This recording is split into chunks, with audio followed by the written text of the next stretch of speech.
এখন কেকটা আমি বানাচ্ছি একটা চকলেট কেক।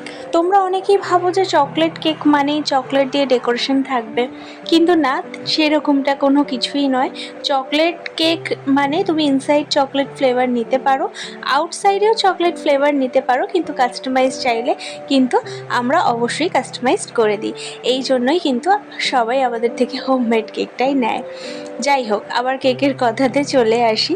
কেকটা 1 পাউন্ড চকলেট ফ্লেভারের ছিল। একটা ফটো পাঠিয়েছিল আমাকে কাস্টমার, আর বলেছিল সেম টু সেম আমাকে কিন্তু বানিয়ে দিতে হবে, কালারটাও কিন্তু সেম টু সেম এনো। তোমরা ফটোতে দেখতেই পাচ্ছ কালারটা কিন্তু একদমই ব্লু কালার বলা যাবে না, আবার গ্রিন কালারও বলা যাবে না। ফটোতে অনেকটাই ব্লু লাগছে, কিন্তু সামনে থেকে কালারটা কিন্তু গ্রিনের ভাবটাই বেশি ছিল। এই মানে ক্রিমটা বানাতে আমার টোটাল 3টে কালার লেগেছে, আর এই 3টে কালারের মধ্যে কিন্তু ইয়েলো কালারটাও ছিল।